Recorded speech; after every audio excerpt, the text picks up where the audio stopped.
malam hari ini yang saya bawakan adalah hadir untuk seseorang. Wow, bukan seseorang idaman yang kamu doa-doakan, seseorang yang kamu kejar-kejar, kamu pengen hadir di hidupnya, bukan ya. Tapi yang saya mau ajarkan, hadir untuk seseorang. Seseorang itu adalah seseorang yang ditentukan Tuhan pada musimnya, pada waktunya. Jadi seseorang ini bukan seseorang yang fix.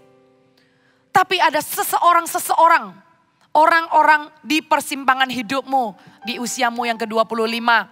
Ada seseorang di usiamu yang ke-28, ada seseorang di usiamu yang 30. Saya yang sudah nggak di usia Anda pastinya ya.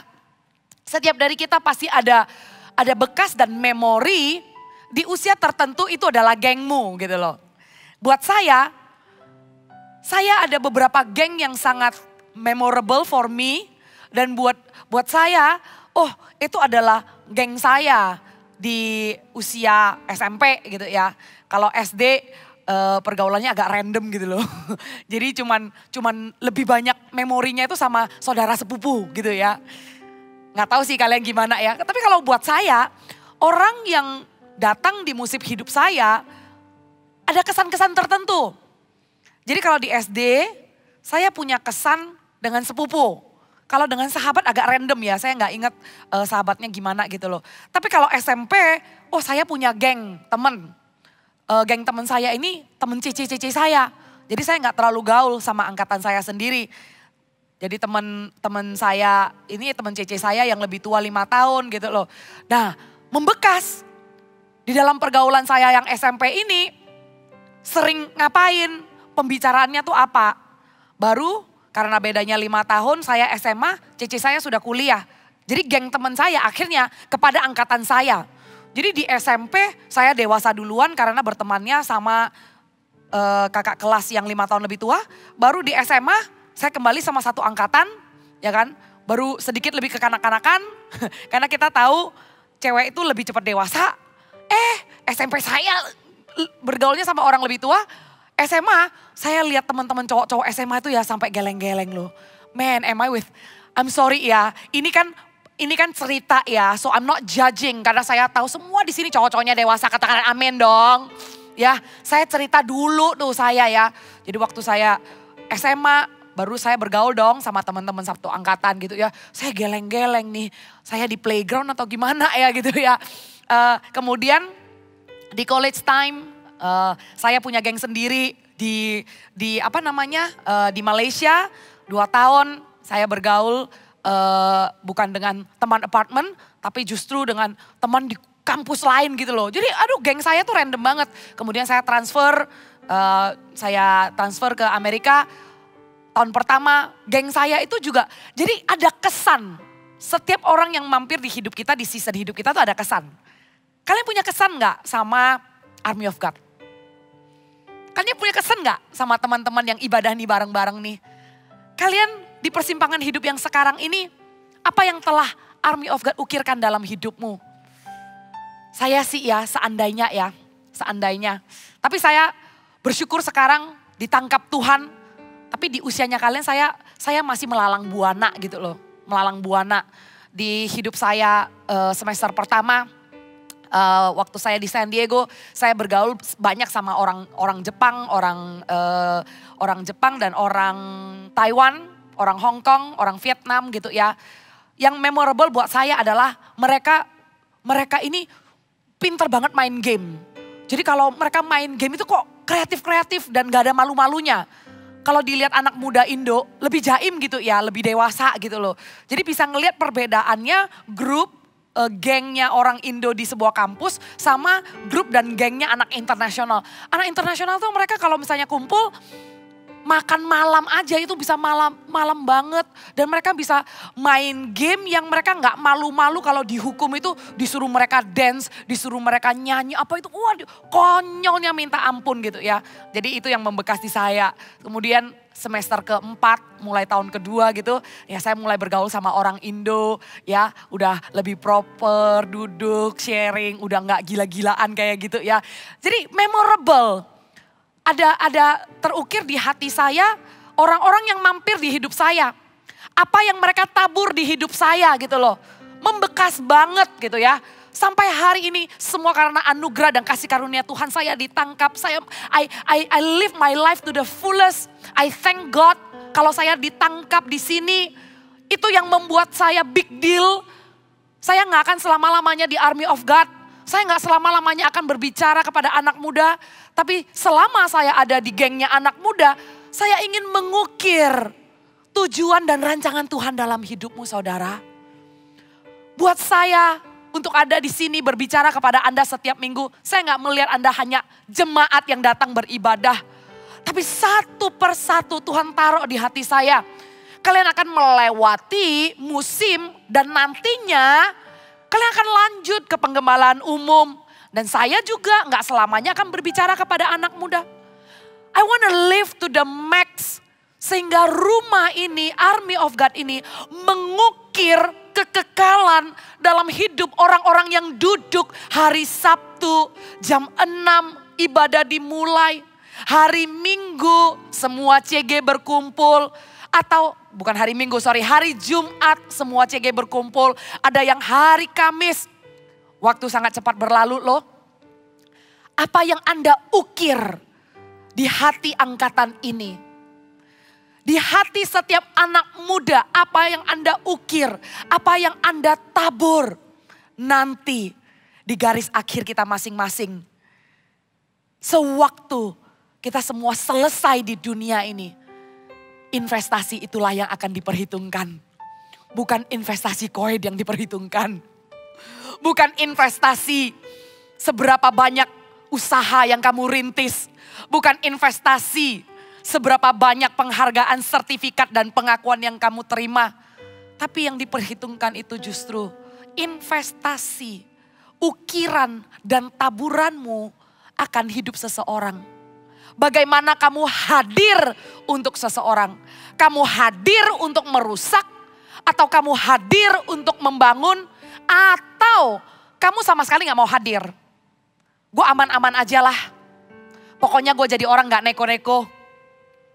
Pokoknya gue baik-baik aja, gue jadi orang gak jahat, gue berbuat baik gak menyelamatkan. Being nice and being kind is not enough because that's not the way for salvation. You know the way for salvation is by accepting Jesus. Itu berlaku loh buat teman-temanmu yang belum kenal Tuhan. Apakah kamu sudah hadir dalam kehidupan seseorang sesuai dengan apa yang Tuhan rencanakan di dalam hidupmu? Hari-hari sekarang ini semuanya tambah private dan tambah individu. Semua bisa dilakukan dengan convenient tanpa orang harus keluar rumah. Sebenarnya bukan sekarang sih. Dari zaman saya kuliah, saya sudah melihat pola di mana orang udah gak perlu keluar rumah. Gak perlu nunggu pandemi. Dan di saat itu saya mencium-ciumnya dan saya merasa serem ya. Karena waktu saya kuliah orang groceries, belanja supermarket itu udah gak perlu ke pasar dan gak perlu ke supermarket. Sudah ada yang namanya online groceries. Tinggal klik semua diantar ke rumah. Terus pada zaman saya kuliah ada tempat persewaan DVD ya, namanya Blockbuster, namanya Hollywood gitu loh. Jadi orang masih make a trip untuk belanja, habis itu orang mampir untuk sewa movie, ya kan. Orang mampir untuk zaman yang lebih dulu lagi ya, saya zamannya sewa komik. Kalian zaman ini gak sewa komik? Jadi saya suka ya sore-sore itu, wah ya kayaknya udah gak zamannya siapa yang baca Topeng Kaca di sini. By the way itu gantung ya ceritanya gemesin banget, itu tamat apa gak sih? Ya jadi berubah ya, orang make a trip untuk mereka punya lifestyle. Tapi sekarang lifestyle udah berubah. Semua itu tinggal one click, lu duduk aja di rumah, di deliver semua. Grocery di deliver, kemudian akhirnya Blockbuster dan Hollywood yang tadi saya bilang tuh, wah pada tutup semuanya. Orang tinggal apa? Subscribe, dikirim. Sekarang subscribe ada di TV. Jadi pelan-pelan itu shiftingnya tuh cepet banget. Sebelum kita subscribe sudah ada di TV sekarang. Dulu subscribe itu DVD-nya dikirim. Oh udah gak zaman, sekarang subscribe udah ada tuh semua tuh. Providernya banyak banget tuh. Orang gak perlu lagi untuk make an effort hadir di sebuah tempat. No need, everything is so convenient. Dan lagian ya buat bisnis ya, semakin lu convenient semakin menjadi nilai sales, bener ya. Jadi orang sekarang semua carinya convenient. Berhati-hatilah, berhati-hatilah. Kalau Tuhan Yesus mau convenient di surga aja gak usah turun. Kalau Tuhan Yesus mau convenient, ya udah. Lu turutin aja hukum Taurat sampai lu bongkok, lu gak akan masuk surga. Relevan gak guys? Kalau Tuhan mau nyaman ya, ngapain sih Tuhan yang adalah pencipta langit dan bumi. Tuhan yang adalah Allah alam semesta. Ngapain sih turun jadi manusia? Ngapain sih ngerasain lapar? Ngapain sih hadir? Ini loh kata kuncinya, hadir. Ngapain repot hadir? Tinggal pilah-pilah aja. Aduh, gak bisa lah ini orang ngikutin hukum Taurat. Nah, binasa. Binasa. Binasa. Disortir-sortir, diayak-ayak. Binasa semua nih. Anda dan saya hari ini bisa ada duduk di tempat ini. Enggak terintimidasi. Enggak merasa tidak berguna. Enggak nuduh-nuduh diri sendiri enggak penting. Enggak putus asa karena ada pengharapan. Karena apa? Karena Tuhan Yesus hadir. Tuhan Yesus hadir, datang. Kata kuncinya kan hadir. Nah kita kok menggampangkan ya kata hadir dalam hidup seseorang. Kita kok menggampangkan ya hadir untuk seseorang ini. Kita kok akhirnya shifting menjadi sebuah tren. Menjadi sebuah tren yang punya nama, dengarkan khotbah saya nggak tentang don't say you are anti-social. Jadi begitu casual, orang yang menjadi socially awkward, anti-social, social phobia, ya whatever you call it lah, you label it lah ya. Kenapa menjadi lifestyle-nya manusia hari-hari ini? Karena lifestyle dunia semuanya membuat convenience, semuanya one click away. Manusia terbawa arus dan akhirnya menjadi orang yang gak mau lagi hadir untuk orang. That's it. Enough, gue stay home. Gak ada yang namanya makan bersama, semuanya harus dengan hikmat menjaga protokol. Jangan menjadi batu sandungan juga. Tapi saya melihat loh, di kesempatan seperti ini, ternyata ada orang yang riding on the waves, yang menunggangi ombak ini, sekalian mengambil kesempatan, ya sekalianlah gue orangnya introvert, sekalianlah gue gak mau ketemu orang. Hari gini loh, mana ada sih yang kumpul-kumpul, bener.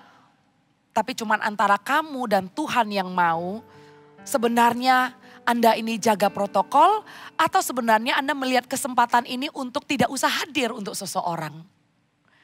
Atau sebenarnya di kesempatan seperti ini Anda merasa this is the break time untuk hadir dalam hidup seseorang. Dimaklumin kok, emang kawinan saudara yang dimaklumin sekarang gak usah ngundang banyak-banyak orang.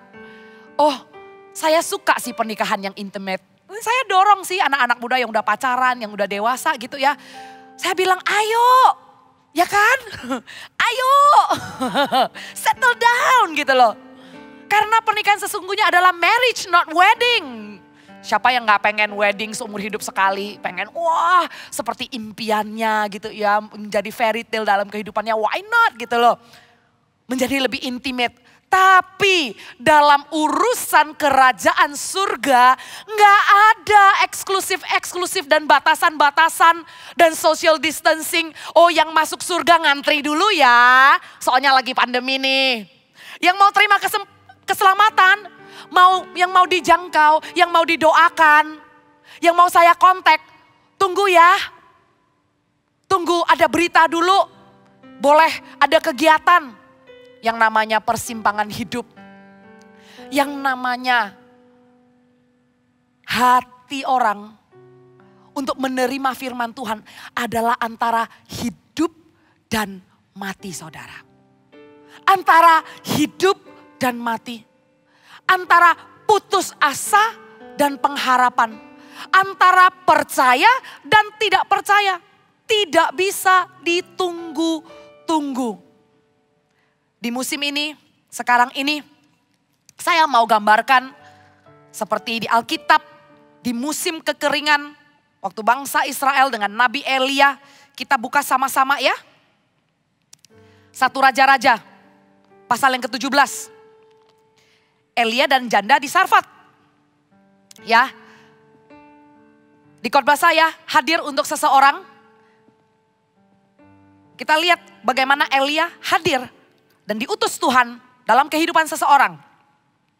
Di pasal yang ke-17 kita lihat Elia dan janda di Sarfat dimulai dari ayat yang ke-7. Tetapi sesudah beberapa waktu sungai itu menjadi kering. Sungai apa sih? Jadi di pasal sebelumnya, di ayat-ayat sebelumnya, kalau Anda bisa baca nanti di Elia di tepi sungai Kerit, nah sungai itu tuh. Di tepi sungai Kerit, di mana firman Tuhan suruh Elia pergi ke sungai Kerit. Dan ya udah, dia pergi ke sana. Tuhan bilang, nanti akan kuperintahkan untuk gagak memberi makan di sana. Jadi pagi, petang, burung-burung gagak membawa roti dan daging kepadanya. Dan si Elia minum dari sungai itu. Minum. Kering sungainya. Kenapa? Karena waktu itu bangsa Israel melakukan hal yang jahat di mata Tuhan. Dan waktu itu Elia ngomong, hujan tidak akan turun. Terjadilah kekeringan yang amat sangat. Ya, karena Elia mengatakan hujan tidak akan turun sampai dia berdoa kepada Tuhan. Ya, jadi keringlah sungai itu. Makanya kita baca di ayat yang ke-7. Waktu sungai itu menjadi kering sebab hujan tiada turun di negeri itu. Maka datanglah firman Tuhan kepada Elia. Kita berhenti di sana sebelum kita masuk kepada firman Tuhan ya. Sungai itu menjadi kering. Saya ingin Anda garis bawahi, sungai itu menjadi kering. Sungai itu menjadi kering menggambarkan sebuah musim. Sebuah musim kehidupan. Nah, di sini Israel lagi mengalami musim kekeringan. Kita semua, seluruh dunia juga sedang mengalami sebuah musim. Belum lagi musim kehidupanmu beda-beda. Musim kehidupanku berbeda dengan musim kehidupanmu. Tapi selalu menjadi musimnya Tuhan. Baik musimmu baik tidak baik. Baik dunia sedang naik perekonomiannya atau sedang turun perekonomiannya. Baik dunia sedang damai semua orang bersatu atau sedang perang. Firman Tuhan mengatakan baik tidak baik musimnya. Tuhan selalu ada satu musim. Di mana musim yang baik tidak baik Tuhan mau orang percaya. Anda yang adalah anak Tuhan masuk ke dalam musim di mana Anda hadir dalam kehidupan seseorang. Dan itu tidak bisa di-delay. Itu tidak bisa ditunggu. Tunggu Tuhan sampai aku dapat kerjaan dulu. Tunggu Tuhan sampai aku selesai skripsi dulu. Tuhan tunggu musim hidupku lagi mau merintis. Tunggu Tuhan sampai aku menikah, sampai aku settle down. You cannot ask God to wait. Karena musim Tuhan 1 hari di surga adalah 1000 hari di tempat yang lain. 1 hari, cepret. Tuhan katakan, ayo, mari. Waktu begitu cepat berlalu. Musim Tuhan untuk kita semua sama. Tidak memandang musim hidup kita, tidak memandang musim dunia. Musim hidup Tuhan, kok musim hidup Tuhan sih? Musim Tuhan. Yang Tuhan design for everyone adalah hadir untuk seseorang. Tapi masalahnya, letak permasalahannya, kita selalu mengukur melalui diri kita sendiri. Ukuran kita adalah diri kita. Ukuran kita adalah waktu kita. Ukuran kita adalah kemampuan kita. Benar apa benar? Kan sering sekali kita ngukurnya begitu. Waktu Tuhan panggil Elia berangkat ke Sungai Kerit. Anda tahu dia lagi dikejar-kejar? Karena dia habis negur bangsa Israel. Dia lagi nggak enak musimnya. Dia mau dibunuh sama raja. Dia lari ke Sungai Kerit. Kemudian di musim kering itu, Tuhan panggil dia, Tuhan berfirman, Tuhan suruh dia di selanjutnya, bersiaplah pergi ke Sarfat yang termasuk wilayah Sidon dan diamlah di sana. Ketahuilah aku telah memerintahkan seorang janda untuk memberi engkau makan. Tuhan perintahkan nih ya, hadir di hidup janda itu. Firman Tuhan seperti pedang bermata dua. Ya, Tuhan mau Anda hadir untuk hidup seseorang. Nih, jangan hitung-hitungan sama Tuhan. Jangan bilang begini, Tuhan maunya gue berkati orang terus, kapan gue diperhatiin? Tuhan maunya gue take care orang terus, gue lo gak pernah di take care. Tuhan gak pernah berutang saudara, gak pernah. Lihat firman ini, seperti pedang bermata dua. Tuhan suruh Elia pergi untuk menemui seorang janda Sarfat. Dan janda itu akan kasih dia makan. Katakan makan. Katakan makan. Elia pergi. Sesudah ia bersiap dia pergi ke Sarfat. Ia sampai ke pintu gerbang kota itu. Tampaklah ia seorang janda sedang mengumpulkan kayu api. Ia berseru kepada perempuan itu katanya. Cobalah ambil bagiku sedikit air dalam kendi supaya aku minum. Oke. Kemudian ketika perempuan itu udah pergi mengambilnya, ia berseru lagi, coba ambil juga bagiku sepotong roti. Awalnya waktu dia lihat janda itu, ya kan, kadang loh kalau Tuhan suruh kita hadir dalam hidup seseorang, ya kan, kita bilang siap Tuhan. Terus waktu kita ketemu orangnya, kita korting-korting pesan Tuhan. Padahal Tuhan bilang ya janda ini akan kasih makan. Elia waktu ketemu janda itu kenapa gak bilang saya minta makan? Yes, sangat dimaklumin. Waktu Tuhan mau kita hadir dalam kehidupan seseorang. Dan Tuhan punya whole package of miracles for that person.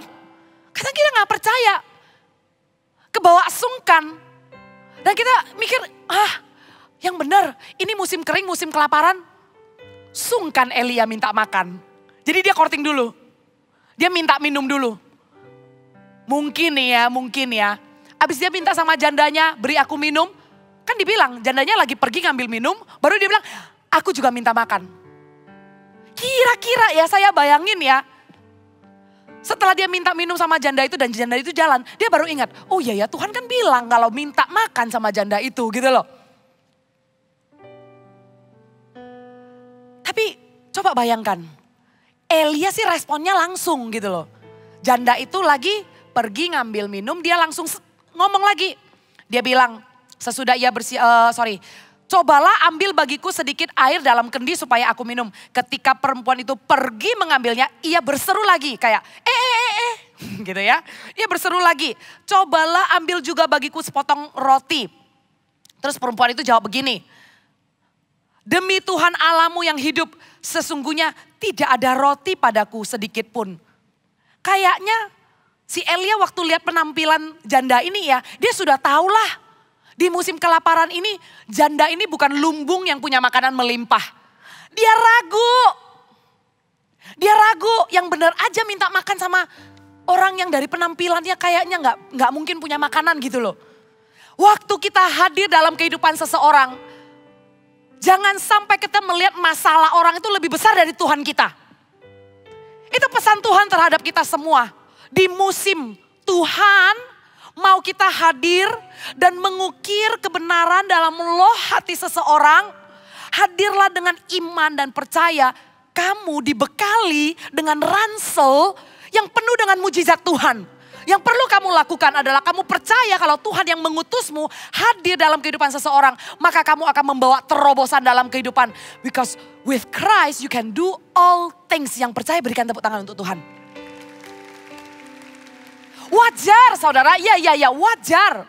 Karena kita lihat Elia pun sungkan. Karena kita lihat Elia pun sempat ragu. Yang benar minta makan. Dan ternyata memang sih apa yang dikhawatirkan oleh Elia waktu itu dijawab sama janda ini. Aku gak punya roti. Kalau sampai aku bikin roti dan Tuhan makan, maka aku dan anakku sudah siap mati. Artinya kayak ini makanan terakhir gitu loh. Makanan terakhir. Gimana nih? Waktu Elia hadir dalam kehidupan seorang janda ini. Dan janda ini ngomong pengalamannya. Waktu Anda hadir dalam kehidupan seseorang. Yang Anda dapati adalah perkataan orang itu seperti ini. Lu gak pernah tahu apa yang gue alami? Lu ngomong sih gampang. Lu pernah gak ngelewatin apa yang gue lewatin? Waktu itu kita langsung, iya ya. Gue bisa ngomong apa ya? Gue bisa kasih nasihat apa ya? Pasti gak didengerin lah. Saudara, Anda gak perlu expert dalam masalah untuk menghadirkan solusi. Kalau Anda harus expert dalam masalah, bukankah terlalu kejam Tuhan jadikan Anda sembelihan? Untuk mengalami semua masalah di dunia gitu ya. Baru oke, lu qualified jadi counselor. Anda gak perlu untuk menjadi expert dalam masalah rumah tangga, expert dalam masalah hubungan, expert dalam masalah orang bingung sama saham. Oh, lu bisa semua. Coba deh sekarang lu datang sama gua, lu ngomong soal saham. Ya, gua nggak bakal jawab sih, lu berdoa aja. Gua bakal minta ke Wiki yang jawab. I don't need to understand everything. But one thing, kalau kita hadir dalam hidup seseorang, dan memang itu adalah musimnya Tuhan baik atau tidak baik. Kita perlu hadir untuk seseorang. Yang kita perlu pegang baik-baik adalah jangan sampai kita melihat masalah orang lebih besar daripada Tuhan. Jangan sampai kita mundur dan kemudian kita merasa kayaknya bukan gua deh yang bisa ngomong sama orang ini. Waktu di CG, harus doain rumah. Dan dari sono ceritanya, wah rumahnya itu banyak penghuninya gitu ya. Langsung si CGL merasa, oh bukan tugas CGL, set coach gitu ya. Anda ngelihat masalah lebih besar dari Tuhanmu. Sewaktu harus diundang untuk mendoakan, ya kan? Mendoakan misalnya usaha yang barusan dibuka oleh anggota CG dan usaha itu adalah usaha keluarga sehingga harus ketemu sama keluarganya, papa mamanya. Terus kamu ini CGL yang masih kuliah. Terus kamu ngerasa, aduh masa sih gue datang doain pembukaan sebuah usaha dan gue ini hanyalah muda. Hai Timotius, jangan kau katakan kau muda. Because it's not about you. It's not about you. Anda tahu waktu Nathan menegur Daud, deg-degannya kayak apa? Kita lihat tuh di 1 Samuel, 2 Samuel yang dibicarakan Samuel, Saul, Daud. Ya gue lihat dikit lah ya. Nggak overrated sama masalah. Ya kan? Kitab 1 Samuel, 2 Samuel kan nggak melulu kan tentang Goliat kan nggak kan? Masalah itu kecil saudara. Tapi orang yang bersama Tuhan adalah mayoritas. Dan waktu Nathan disuruh dan diutus Tuhan untuk datang ke Daud. Nathan gak bilang begini, gue rakyat biasa. Gue harus negur raja. Gimana kalau rajanya marah dan hukum mati gak terima nasihatku. Gak tercatat tuh di situ. Kalian bisa baca nanti di 2 Samuel. Dan sebenarnya itu adalah khotbah saya tadi di Army of God Teen. Army of God Teen saya khotbah tentang bagaimana Nathan menegur Raja Daud. Nggak ada di sana negonya Nabi Nathan bilang jangan saya deh. Kenapa nggak Yoab aja? Yoab kan panglima perangnya tuh. Yang selalu keluar masuk istana. Yang sudah biasa ngomong sama Daud gitu loh. Kenapa nggak panglima perangnya aja? Kenapa nggak orang yang sering ketemu Daud aja? Saya siapa Tuhan? Harus menegur dosanya raja lagi. Gak ada nego, fearless. Tidak mengingat Tidak melihat diri sendiri, enggak self-centered. Jangan kira orang yang confident saja orang yang self-centered. Orang yang minder juga self-centered. Orang yang confident merasa dia bisa semua dia ya. Nggak ada bedanya sama orang yang minder. Semua dia juga. Aku nggak bisa, siapa aku nggak layak. Sama-sama melihat diri sendiri. Tapi di dalam kita hadir untuk seseorang.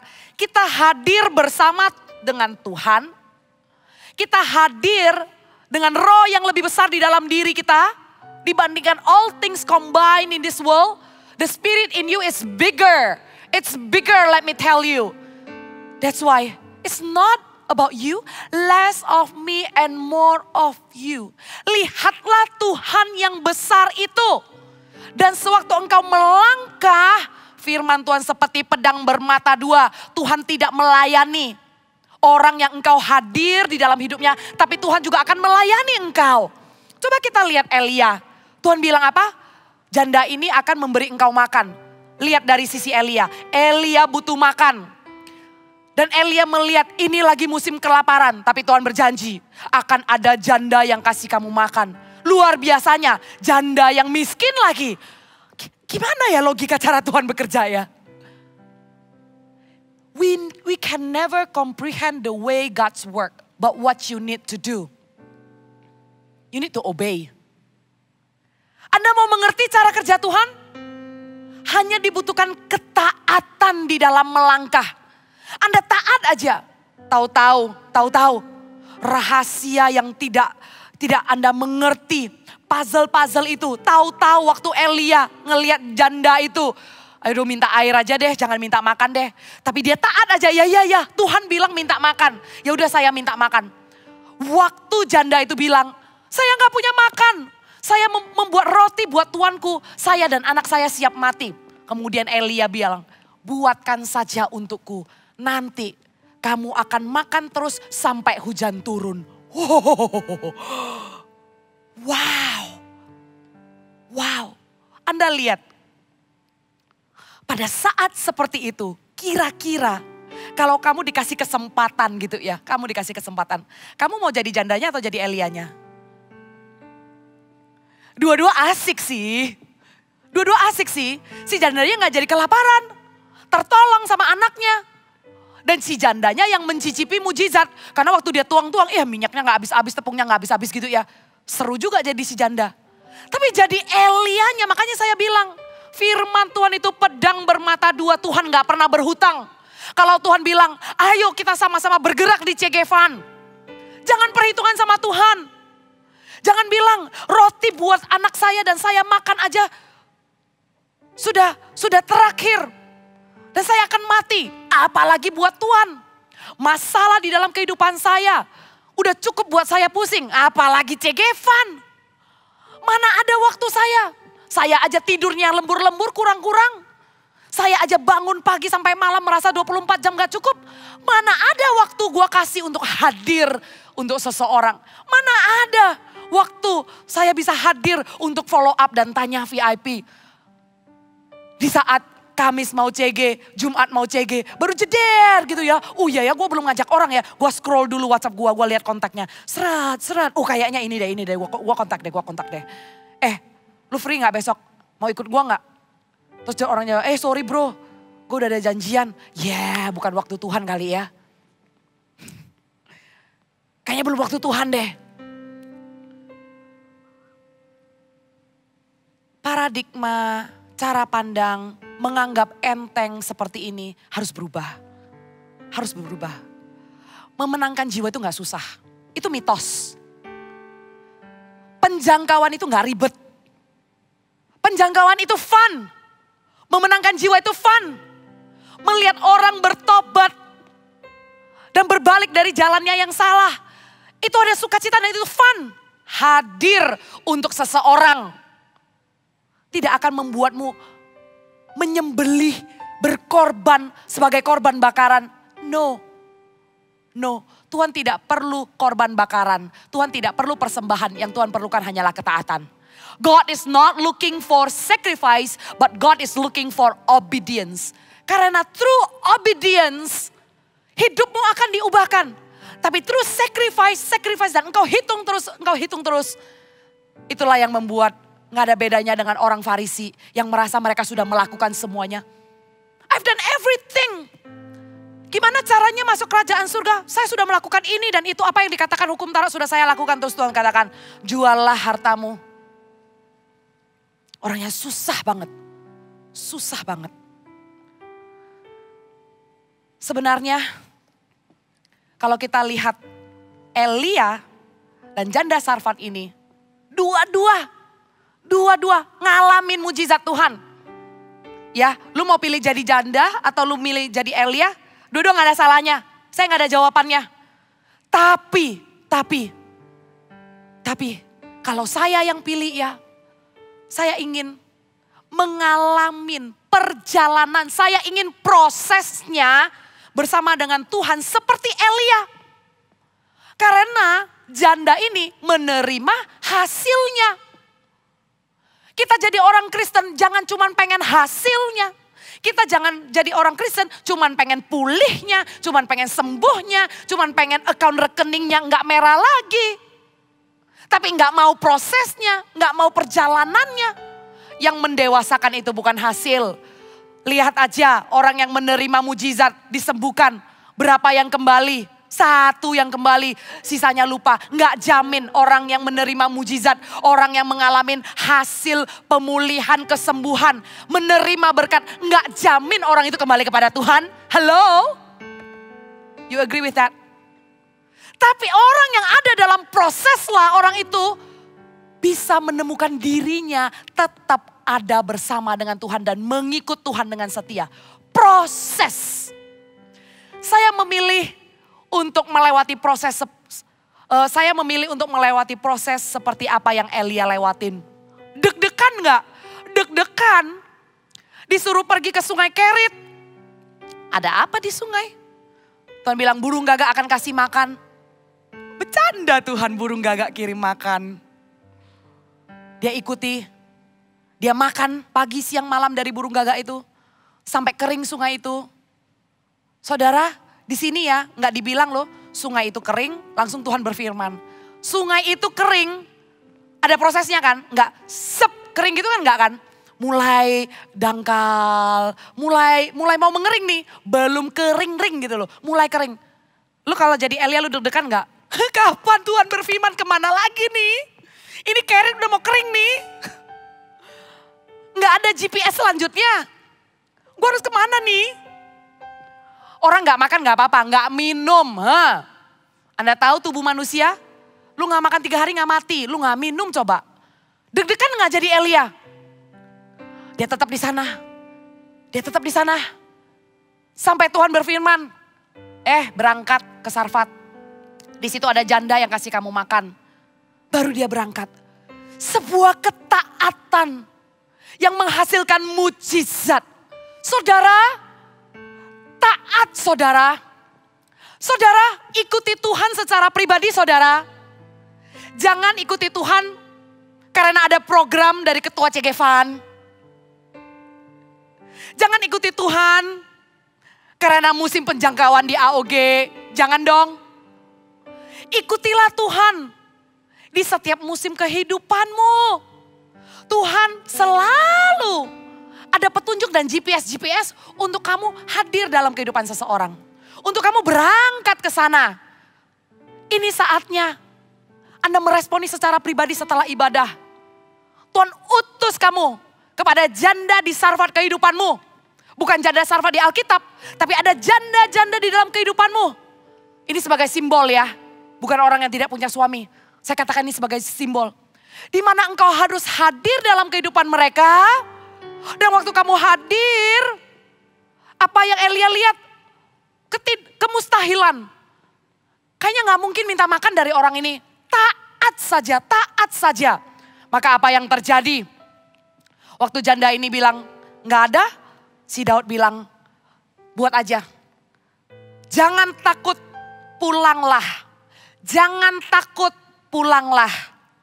Buatlah seperti yang kau katakan, tetapi buatlah lebih dahulu bagiku sepotong roti bundar kecil daripadanya dan bawalah kepadaku. When you are with God, you are majority. So when you come to people who has the problem, you need to believe that your God is bigger than the problem. Tapi kalau ada sebersit aja ketakutan dan kekhawatiran dan sebersit ragu, sebersit keraguan aja. Maka di dalam rohmu pun ada ketidakpercayaan bahwa Roh Kudus akan bekerja. Suatu kamu ngomong sama orang ini menceritakan betapa kacaunya.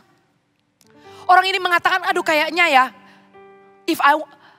kalau misalnya ya, aku tuh diselamatkan ya, maybe my next life deh, when I start over. Ada orang ngomong begitu ya. Lu gak tahu betapa kacaunya gue. Gue udah jatuh di sini, gue udah begini. Anda yang mendengarkannya itu kayak,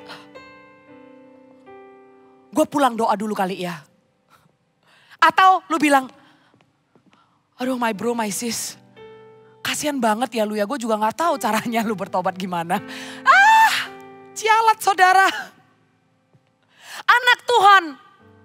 Suatu Anda datang kepada orang yang putus pengharapan. Anda datang bawa pengharapan. Anak Tuhan. Kalau nggak datang ke temenmu yang dablek, yang clueless, yang gak kenal Tuhan. Lu jangan ikut-ikutan. Waktu ngomong sama mereka lu ikutan kaget. Waktu sama mereka lu ikutan kagum sama dosanya. Ya ampun keren banget. Jadi lu berapa lama ada di geng itu? Oh jadi mereka panggil lu big bro ya. Wah waktu berantem gimana? Terpesona sama dosanya orang. Sering loh saya lihat begitu. Gue juga sempat begitu sih. Tapi bukan gue yang dengar, orang yang dengar. Jadi gue juga jadi heran. Gue cerita, waktu itu belum bertobat. Gue cerita betapa kacaunya. Terus lama-lama setelah selesai cerita gitu ya. Udah selesai di kafe apa segala macam. Saya pulang, saya bingung. Saya bukan orang saya belum pengikut Kristus. Tapi saya cerita kepada pengikut Kristus. Saya pulang, saya bingung. Kenapa kok saya jadi orang yang dominan? Orang ini kok jadi kayak kagum-kagum ya sama semua dosa saya ya? Jadi kayak berasa semua yang jahat-jahat itu keren gitu loh. Terus saya pulang, saya gak dapat solusi. Terus pulang, saya ngerasa, kayaknya gue harus lebih jahat lagi deh. Ya jangan sampai ya guys ya. Di persimpangan hidup orang.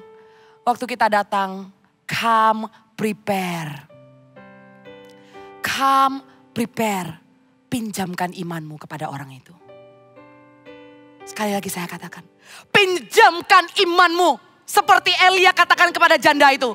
Kau lakukan seperti yang kulakukan. Maka lihatlah. Engkau akan makan. Wow. I think that's not arrogant. Itu bukan arogan. Itu bukan uji nyali. Tapi itulah namanya iman.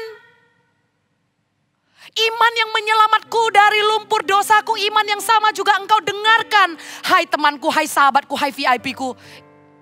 Percayalah. Bahwa dengan iman yang sama. Orang sekacau apapun. Sewaktu engkau bersaksi. Orang itu akan melihat Yesus. Dan orang itu akan diselamatkan. Amin. Suatu Anda bersaksi. Bersaksilah dengan iman. Suatu Anda menceritakan pertobatanmu. Ada diutus, hadir untuk seseorang. Anda mau untuk dia bergereja. Anda mau untuk dia gak hidup sia-sia. Tapi bisa punya pergaulan yang benar gitu ya. Jangan ragulah, udah to the point aja gak usah bulat-bulat. Come dengan iman. Tuhan yang lebih besar dari masa lalu temanmu itu. You come. You testify about Jesus. Anda dengarkan? You come, you testify about Jesus and see what happened. Kita lihat apa yang terjadi. Elia dapat makan, si janda di Sarfat tidak kelaparan, tapi justru minyaknya, tepungnya terus ditambah-tambahkan sampai hujan turun. Persis seperti yang Elia katakan. firman Tuhan yang kau ucapkan itu adalah benar. Di akhir daripada pasal yang ke-17, itulah ayatnya. Firman Tuhan yang kau ucapkan itu adalah benar. Pada akhirnya kesaksian kita, orang tidak akan terpesona. Wow, itu ya cara lu bertobat ya. Wow, hati lu lembut ya. Wow, lu bisa meninggalkan kebiasaan buruk ya. Kalau itu cara bersaksi kita, kayaknya kita salah. Kita bukan membawa orang kepada Tuhan, tapi kita malah membawa orang kepada diri kita sendiri. Pada akhirnya, sewaktu kita hadir dalam kehidupan seseorang, jangan tancapkan panjimu. Jangan tanam figurmu. Jangan jadi hero orang itu. Sewaktu kamu hadir untuk seseorang, at the end, hasilnya akan tahan lama, akan jangka panjang, akan diteruskan oleh orang itu. Bahkan kalau hasil akhirnya orang itu ngomong begini, firman Tuhan yang kau ucapkan itu adalah benar. Yang pada akhirnya kalau orang berjumpa dengan firman, yang pada akhirnya orang tahu engkau mempraktekkan apa yang engkau katakan. Yang pada akhirnya orang melihat bahwa imanmu adalah perbuatan, imanmu adalah action, imanmu bukan teori. Pada akhirnya orang katakan firman Tuhan yang kau ucapkan itu adalah benar.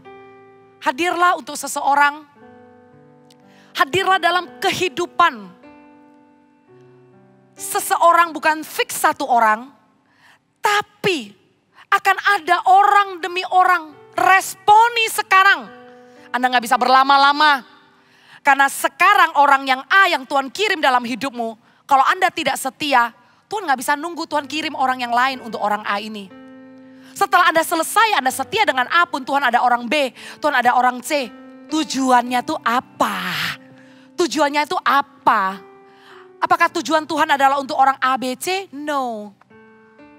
Tuhan rindu dengan ABC, tapi Tuhan di dalam prosesnya menikmati, melakukan semua ini bersama dengan Anda. ABC Tuhan tangkap dengan kasih karunia-Nya, tapi Anda yang melakukannya di dalam proses bersama dengan Tuhan pun akan melihat tanda ajaib mujizat yang engkau tidak sangka-sangka, yang engkau tidak bisa pikirkan. Tuhan kita baik. You learn something saudara? Yes. You learn something? Jadi mulai hari ini, kita sama-sama lawan arus yuk. Kita sama-sama lawan arus. Kita gak mau jadi anak muda yang comfort zone diam di kamar aja. Makan sendiri aja. Semua-semua one click aja. Mari kita tinggalkan lifestyle yang dunia ajarkan ini. Everything about convenient. Kita tinggalkan. Kita lawan arus. Kita ambil keputusan yuk. Di akhir daripada ibadah. Kita ambil keputusan. I don't want to be anti-social. Saya gak mau hanya convenient, comfort zone semua menurut waktu saya, sebisa saya. Tapi saya mau menyerahkan diri. Karena ini adalah musimnya Tuhan. Saya mau Tuhan, sekarang Tuhan, siapa Tuhan? Orang itu yang aku harus hadir dalam kehidupannya. Kamu tanya sekarang sama kamu tanya nanti bulan Januari, beda orangnya.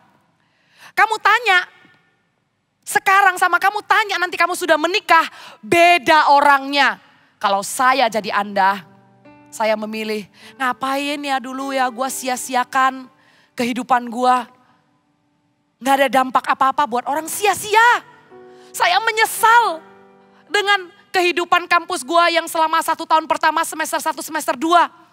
Ya membekasi saya bergaul dengan orang-orang siapa mana-mana gitu ya. Tapi saya punya penyesalan yang lebih besar dibandingkan memori itu. Penyesalannya itu adalah orang kanan kiri saya rusak semua. Itu penyesalan terbesar saya. Yang saya sampai bawa ke dalam doa. I need your grace oh God. Saya butuh kasih karunia-Mu Tuhan. Supaya saya gak merasa terlalu tersiksa. Karena saya ngelihat kanan kiri saya rusak, saya gak berbuat apa-apa. Malah kemungkinan besar, saya yang menjadi seru-serunya buat orang rusak. Saya punya penyesalan saudara, dan saya gak pengen Anda punya penyesalan itu. Melewati musim hidupmu, nanti kalau kamu udah usia 40, 50, kamu noleh ke belakang. Kamu ngelihat nggak ada missing piece. Nggak ada puzzle-puzzle yang tidak selesai. Tapi kamu ngeliat puzzle yang komplit. Puzzle yang complicated sekalipun dengan 1000 pieces. Kamu bersuka cita, kamu bilang, Tuhan thank you ya orang itu jadi utuh. Karena engkau utus aku dalam kehidupannya. Tuhan thank you ya orang itu gak jadi hancur berantakan. Percaya deh, waktu orang hidupnya Tuhan pulihkan dan menjadi utuh dan gak hancur berantakan. Karena ketaatanmu, karena responmu di dalam hadir dalam hidup orang itu. Memberi kekuatan kepadamu berjalan lebih lagi. Memberi kekuatan kepadamu berjalan lebih lagi. Saya punya penyesalan. Tapi Tuhan baik. Ya Anda jangan lewati penyesalan saya. Saya dari waktu ke waktu I have to fight that guilt. I have to sayat-sayat daging saya. Saya gak mau terintimidasi. Saya butuh kekuatan daripada Tuhan. Tapi saya bayangkan ya Anda berbahagia loh. Anda dari sekarang sudah dengar. Anda tidak perlu melewati penyesalan yang saya lewati. Anda gak perlu sayat-sayat dan terintimidasi. Saya butuh kekuatan dari Tuhan. Kadang ada intimidasi. Lu inget gak? Itu orang yang dulunya baik-baik. Gara-gara lu ajak tuh. Akhirnya dia gak ke gereja. Aduh gua menyesal. Gua menyesal. Gua tertuduh. Tuhan bilang, hidup orang tanggung jawab masing-masing. Move on. Engkau lihat ladang sudah menguning. Siapkan pekerja. Anda adalah pekerja-pekerja Tuhan. I welcome you on board. Supaya suatu hari waktu kamu usia 40, 50 sampai akhir hidupmu. Investasi inilah yang membuat hidupmu komplit. Investasi seperti inilah yang membuatmu kuat. Waktu Anda menghadapi masalah di rumah. Anda melihat masalah dalam pernikahan. Anda melihat masalah dalam parenting. Wah gondok banget ngeliat parenting. Anda tahu, this is the least I can do. I trust the God of my youth. Saya percaya Tuhan masa mudaku. Saya percaya Tuhan Allah Abraham, Israel dan Yakub. Tabung saudara, tabung. Tabung mujizat dari sekarang. Sehingga sewaktu engkau menghadapi masalah pernikahan nantinya saya berdoa gak ada masalah. Engkau menghadapi masalah parenting nantinya. Engkau menghadapi masalah dengan orang-orang nantinya. You can say, God of my youth once saved my generation. And the same God will do the same with me. Berikan tepuk tangan untuk Tuhan.